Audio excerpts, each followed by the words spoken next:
Hello friends, Q&A के 14th episode में आपका स्वागत है। ये Q&A एपिसोड गुड़गांव और फरीदाबाद के क्वेश्चंस और उनके रिस्पॉन्सेस पर बेस्ड होगा। अगर आपने पिछले Q&A एपिसोड्स नहीं देखे हैं तो उस प्लेलिस्ट का लिंक मैं नीचे डिस्क्रिप्शन में और पिंड कमेंट में डाल रहा हूँ, उन्हें ज़रूर देखें। आपकी रियल एस्टेट की अंडरस्टैंडिंग और डिसीजन मेकिंग और बेहतरीन हो जाएगी। आज का पहला क्वेश्चन लेते हैं। अभिषेक प्रधान जी लिखते हैं, मैंने एक रिसेंटली वीडियो किया था जिसमें जो दिल्ली के EWS वाले जो यूनिट्स हैं DDA के, उनको बेहतरीन बताया था बाकी जो अफोर्डेबल हाउसिंग स्कीम्स हैं उनके कंपैरिजन में। तो इस पर लिखते हैं, in respect to NCR region the Gurgaon affordable housing scheme is targeted to a lower middle class population, hence the prices are reflective of that audience. The government isn't hoping the buyer will have the entire amount, rather they will go for a 10+ year home loan which will add to the economy. When it comes to the DDA, the gentry they want to stabilize is rather upper middle or middle class with the majority of family members earning, and so the prices are reflective of this. इस statement से मैं कहीं ना कहीं agree करता हूँ, specially जो आपने 10+ ईयर होम लोन वाली बात बताई। तो अफोर्डेबिलिटी जो गुड़गांव के अफोर्डेबल हाउसिंग स्कीम या कहीं हरियाणा के अफोर्डेबल हाउसिंग स्कीम की है, वो कहीं ना कहीं ज़्यादा है as compare to DDA। But हमें ये ध्यान देना चाहिए, भले वहाँ पर आप कंस्ट्रक्शन लिंक प्लान में एंट्री करते हैं किसी भी प्रोजेक्ट में, राइट, तो जो 25% के आसपास का अमाउंट है वो आपको तुरंत लिया जाता है बुकिंग वाले टाइम पर। मतलब वहाँ पर हम कहते तो कंस्ट्रक्शन लिंक प्लान है, इस पर मैंने डिटेल में बात किया हुआ है, अगर वो वीडियो मिलेगा तो मैं नीचे डिस्क्रिप्शन में डाल दूंगा। हम कहते तो कंस्ट्रक्शन लिंक प्लान है, बट बुकिंग के टाइम पर ही 25% के आसपास का पैसा दे देते हैं, राइट, और कंस्ट्रक्शन जीरो हुई है। तो आप ये सोचिए कि जब तक आउटर स्ट्रक्चर कंप्लीट होता है आप 85% तक का पैसा दे चुके होते हैं, और जो मैक्सिमम प्रोजेक्ट्स हैं वो आउटर स्ट्रक्चर कंप्लीट होने के बाद ही स्टॉल होते हैं। तो वहाँ पर जो अंडर कंस्ट्रक्शन का रिस्क है, जैसे उस वाले वीडियो में मैंने एग्जांपल दिया था कि कोई एक इंडिविजुअल थे, उनका 8 लाख का पैकेज था, राइट, मतलब वो 50 या 58 हज़ार रुपये के आसपास मंथली अर्न कर रहे होंगे, जो उनकी सैलरी इतनी क्रेडिट हो रही होगी। ऐसे किसी इंडिविजुअल को किसी भी अंडर कंस्ट्रक्शन प्रॉपर्टी में, भले वो 15 या 20 लाख की हो, सजेस्ट करना कहीं ना कहीं सही नहीं होता।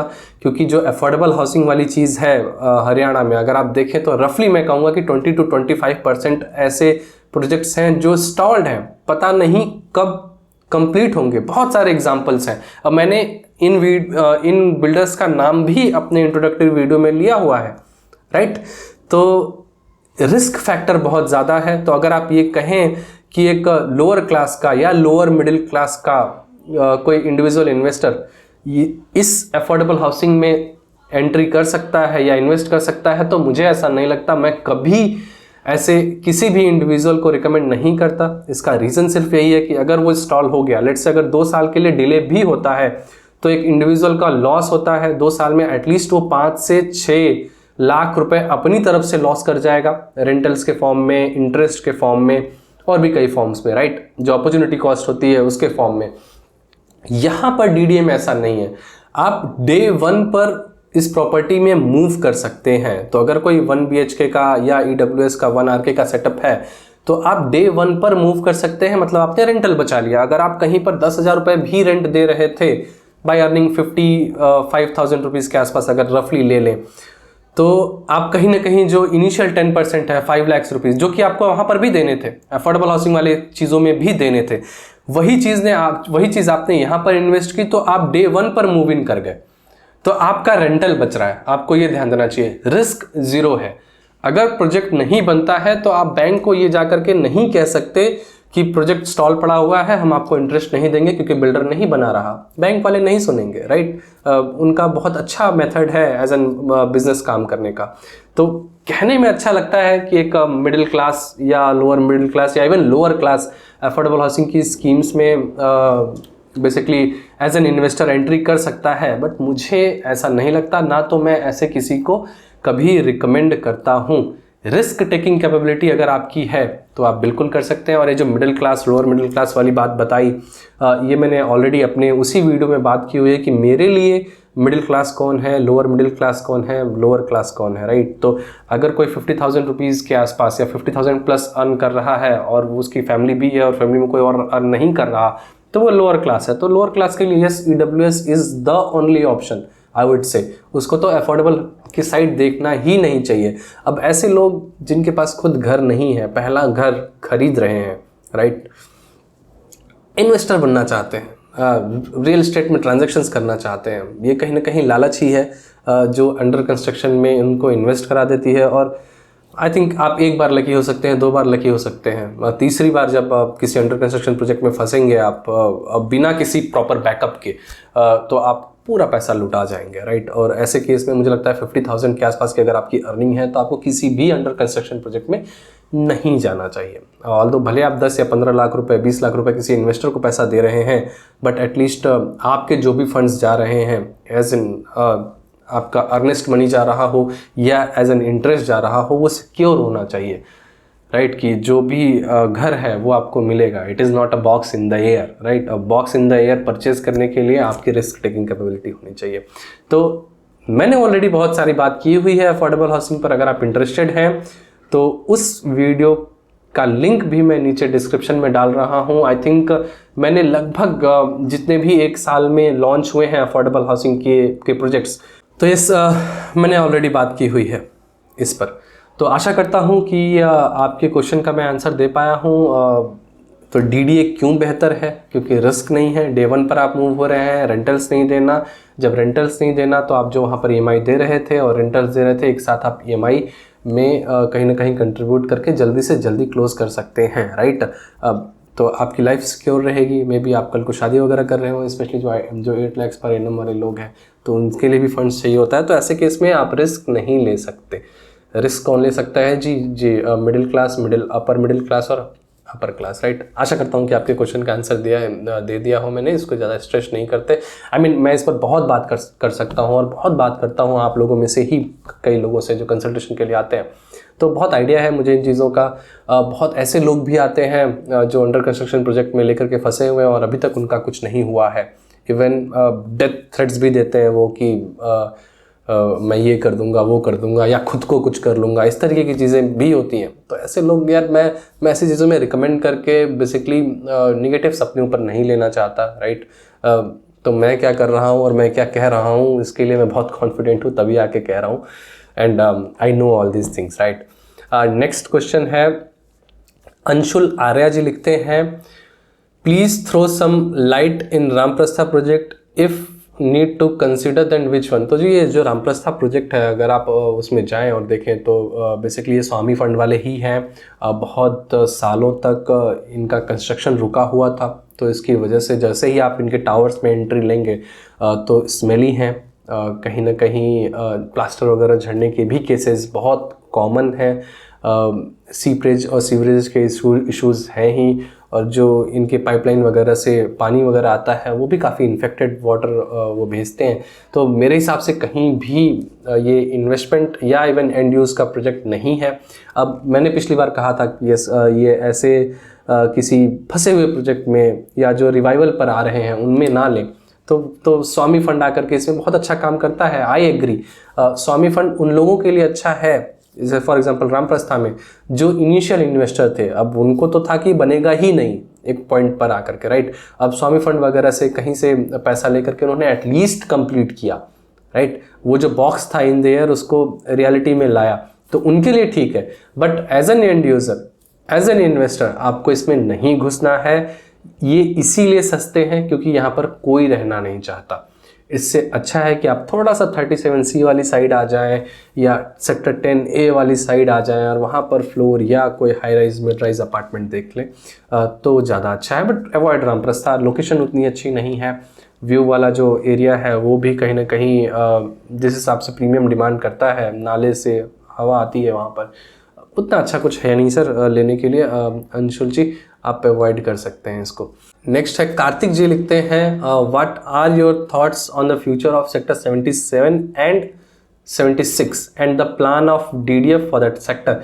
तो जी सेक्टर 77 और सेक्टर 76 जो नया क्लोवर लीफ है उसके बहुत करीब है। जो नया सेंटर बनने वाला है गुड़गांव का, वो कहीं ना कहीं वो क्लोवर लीफ बनेगा। तो इससे कनेक्टिविटी अगर देखें तो आप 2 से 3 मिनट में पहुंच सकते हैं इन दोनों सेक्टर से, और वहाँ पर DLF का प्रेजेंस कहीं ना कहीं और इस लोकेलिटी को कॉन्फिडेंस देता है।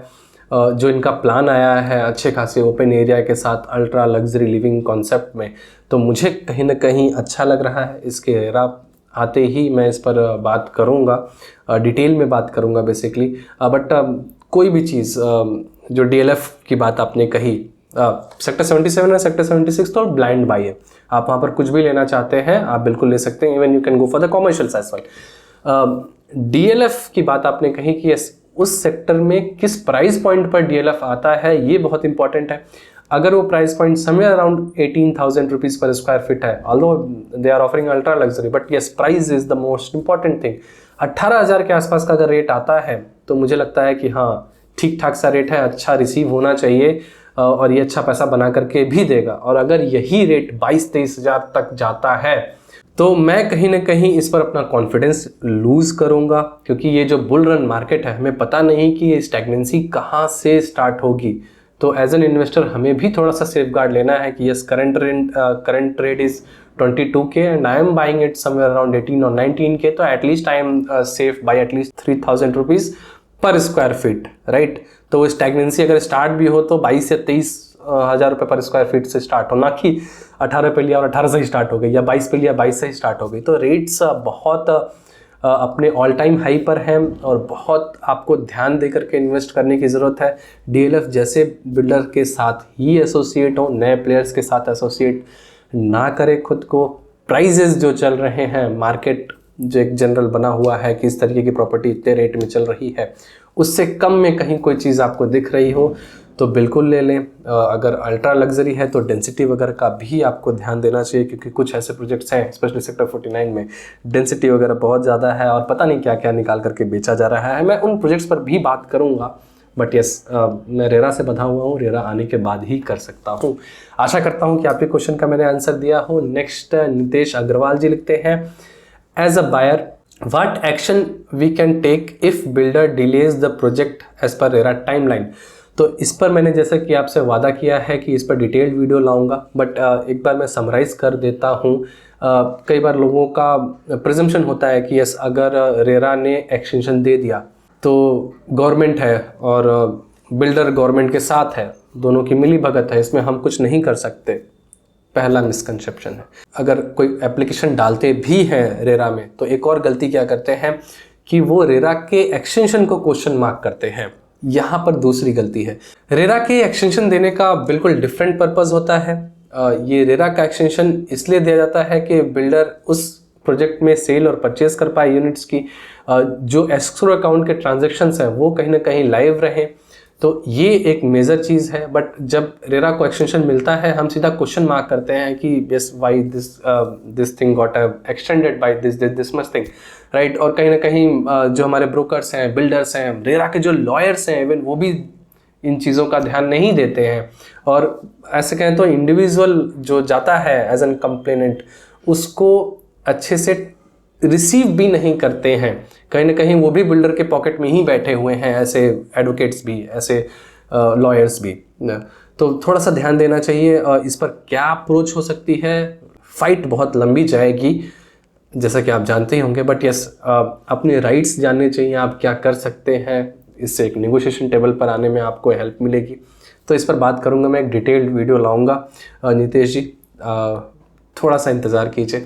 नेक्स्ट नितेश अग्रवाल जी हैं, what is the scope of a plotting project in Faridabad नहर पार सेक्टर्स। तो जो फरीदाबाद के नहर पार वाले सेक्टर हैं मैं बहुत ज़्यादा पॉजिटिव नहीं हूँ, क्योंकि वहाँ पर अभी भी जो बेसिक इंफ्रा है उसकी कहीं ना कहीं कमी है। सीवरेज ट्रीटमेंट प्लांट्स हो, वाटर की सप्लाई हो, बेसिक इंफ्रा जो एक आदमी को रहने के लिए चाहिए वो कहीं ना कहीं मिसिंग है। आई थिंक आपने नीचे एडोर स्मार्ट सिटी के बारे में लिखा हुआ है।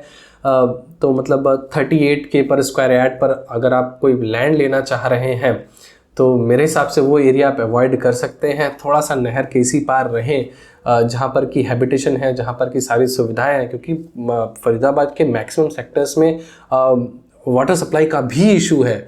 तो बहुत ज़्यादा दूर जा कर के आप अगर कोई लैंड लेते हैं तो चलिए ठीक है, एज एन इन्वेस्टमेंट पर्पज़ मान लेता हूँ कि आज से 5-7 साल के बाद के लिए आप देख रहे हो, अगर सेल्फ यूज़ के लिए नहीं देख रहा हूँ, मैं एज्यूम कर रहा हूँ, तो भी फिर आपको ये कैलकुलेशन लेना है कि Steel+4 ऑलरेडी बैन होने की कगार पर है, ऑलरेडी हो भी चुका है। आगे ऐसा तो नहीं होने वाला कि Steel+4 अलाउ हो जाए या Steel+5 वाली चीज़ें हो जाएं। तो कहीं ना कहीं अब गवर्नमेंट भी नहीं चाहती कि छोटे प्लॉट पर मल्टी स्टोरीड अपार्टमेंट्स बने, रादर बड़े प्लॉट पर मल्टी स्टोरीड अपार्टमेंट्स बने। तो ऐसे केस में आप Steel+4 के चक्कर में इसे इन्वेस्ट ना करें, फर्स्ट थिंग फर्स्ट, राइट। अब अगर लेट से आप Steel+3 बना पा रहे हैं इन वर्स्ट केस, तो उस लैंड की कॉस्ट, कंस्ट्रक्शन की कॉस्ट और जो आसपास बिल्डर फ्लोर्स बिक रहे हैं उन वो कितने रेट पर बिक रहे हैं आज के डेट में, राइट। सब कुछ आज के डेट में कैलकुलेट कीजिए। अगर वहाँ पर आपको 30% से ऊपर का प्रॉफिट दिख रहा है आफ्टर एवरीथिंग, तो फिर भी आप देख सकते हैं एज एन इन्वेस्टमेंट पर्पज़।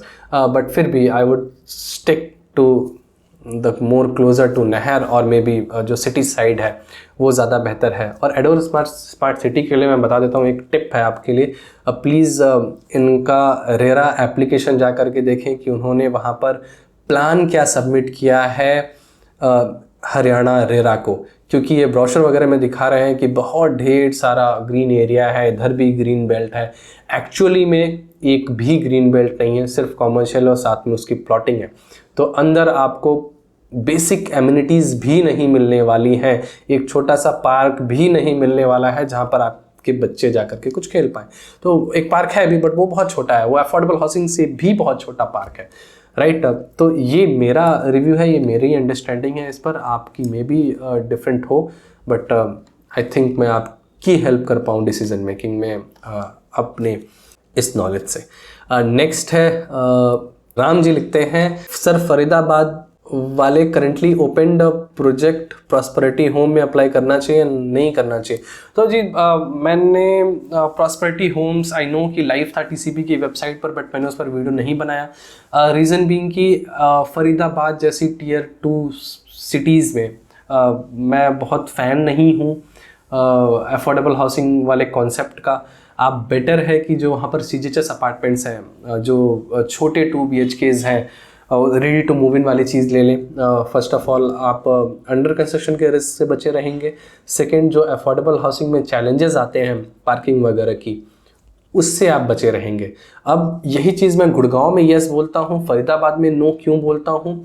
क्योंकि गुड़गांव आपको एक बेटर जेंट्री दे जाता है, एक बेटर रिटर्न दे जाता है, क्योंकि यहाँ पर डिमांड ज़्यादा है। अब एक एग्जांपल अगर ले लूँ मैं चौल का, राइट, खोली कहते हैं जिसको हम महाराष्ट्र में खोली कहते हैं।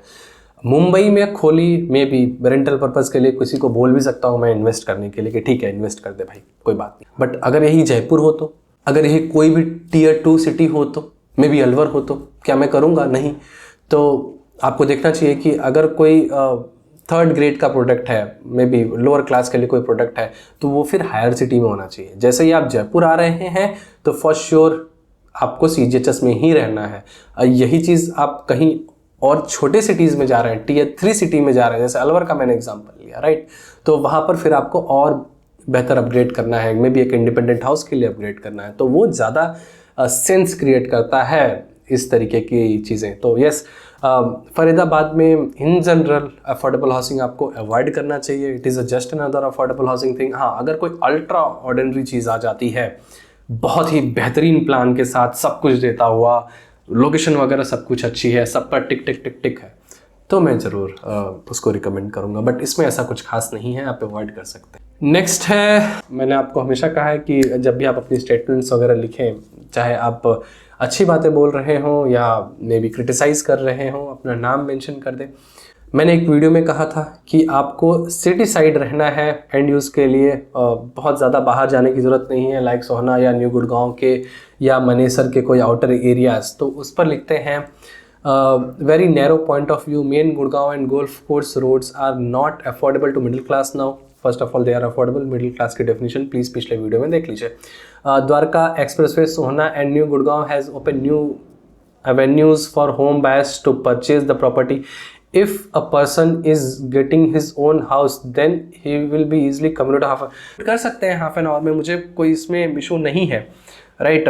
बट जो बेसिक चीज़ें होती हैं, आप ऑफिस आने जाने के लिए तो कम्यूट कर सकते हैं, आपके बच्चे का एजुकेशन, राइट, आप जैसे एल्डर होंगे या आपके पेरेंट्स होंगे, आपकी मेडिकल नीड्स होंगी, अच्छे हॉस्पिटल्स कहाँ पर हैं, सिटी सेंटर में है, आप इन्वेस्ट करने के लिए वहाँ पर ले सकते हैं, राइट, थोड़े से आउटर एरियाज़ में ले सकते हैं। बट एंड यूज़ के लिए आपको ये देखना चाहिए कि आप बिल्कुल सिटी के सेंटर में हो। और मैंने उसमें यही कहा था कि लेट्स से कि आपका 1 CR का बजट है, तो आप मे भी एक छोटे, कम अच्छे, कंपैरेटिवली पुराने घर में रह लें, फ्लैट में रह लें, सिटी के सेंटर में हो, rather choosing a bigger house, more luxurious house away from the city, specially for the end use. अगर आप इन्वेस्ट कर रहे हैं 10 से 15 साल बाद, 8 साल बाद जा करके रहेंगे, तब तक वो एरिया डेवलप हो जाएगा, फिर ठीक है, राइट। वो पूरा का पूरा जो बैकग्राउंड था मेरे इस सजेशन का, वो सिर्फ और सिर्फ एंड यूज के लिए, राइट। वो क्वेरी भी वैसी ही थी। तो एंड यूज के लिए आपको बहुत शहर से बाहर जाने की जरूरत नहीं है। ऐसा ना हो कि आप रेलवे स्टेशन पर, आपका कोई रिश्तेदार आया और आपके घर पर जाने के लिए कोई तैयार ही नहीं है, आप कल को कोई मेडिकल नीड पड़ी और आप मैदानता आना चाहते हैं, या खुदा न खास्ता रोज आने की जरूरत पड़ गई अगर 1 महीने, तो एटलीस्ट आप आ पाएँ, अब बिना अपने सेल्फ व्हीकल के आ पाए। मतलब आप बाहर निकले, ओला कैब बुक की, उबर कैब बुक की और चले गए। और यहाँ पर अभी अब जिस एरिया की आप बात कर रहे हैं, स्पेशली सोहना वगैरह, न्यू गुड़गांव के जो पीछे वाले सेक्टर्स हैं, सेक्टर 95 एंड ऑल, तो वहाँ पर तो अभी ये बेसिक फैसिलिटीज़ ही नहीं है। तो आप अभी क्यों जा करके रहना चाहेंगे? और अगर आप बिना खुद का घर हुए इन्वेस्टर बनना चाहते हैं ऐसी जगह पर, तो बनिए सर, बहुत सारे इन्वेस्टर बने पड़े हैं, देखता हूँ मैं भी कि वो कितने पैसे बनाते हैं। पहले अपना घर रख लीजिए, फिर इन्वेस्टर बनते। फिर ये रियल एस्टेट में मैं यही चाहता हूँ, एक मैच्योर इन्वेस्टर मैं चाहता हूँ हमेशा कि मैच्योर इन्वेस्टर रियल एस्टेट में रहे और मैच्योर इन्वेस्टर हमारे इक्विटी मार्केट में भी रहे, जिससे कि हमारी इकोनॉमी ग्रो हो, रियल एस्टेट को लेकर के निगेटिव पब्लिसिटी कहीं से ना पिक्चर में आए। नेक्स्ट मानस चावला जी लिखते हैं, एक्चुअली जो रिसेंट मैंने वीडियो अपलोड की थी Q&A का एपिसोड 13, उस वीडियो में कुछ तो माइक का इशू हुआ था, but this issue is resolve now. उस वीडियो में मैंने बहुत इंपॉर्टेंट बातें की हुई हैं EWS से रिलेटेड, कुछ क्राइटेरियाज वगैरह से रिलेटेड, तो प्लीज़ कोशिश कीजिए कि हेडफोन यूज़ कर लें। अब बहुत ज़ोर लगता है कि आपने एक बार रिकॉर्ड कर लिया और वापस से रिकॉर्ड करें। आप जैसा कि जानते होंगे कि मैं कोई स्क्रिप्ट वगैरह लेके नहीं बैठता, रिकॉर्डिंग करना तो बिल्कुल, मैं कभी वीडियो को रिकॉर्ड नहीं करता, राइट। कट्स वगैरह लग जाएं ठीक है बट रिकॉर्ड करने के लिए हिम्मत नहीं आती अंदर से, फिर वो एंथू नहीं रहता कि वापस से रिकॉर्ड करके मैं आपके सामने फिर से लाऊं, क्योंकि जो फर्स्ट टाइम जाता है वो नेचुरली जाता है, और आई थिंक नेचुरली हो तो ज़्यादा बेहतर है। तो आशा करता हूं कि आपके क्वेश्चंस का मैंने आंसर दिया हो, आपकी लाइफ में मैंने वैल्यू ऐड किया हो। ऐसे ही अपना प्यार बनाए रखें। अगर आपने अभी तक मेरा चैनल सब्सक्राइब नहीं किया है तो प्लीज़ इसे सब्सक्राइब कीजिए। This was Hare Krishna, stay tuned, bye bye.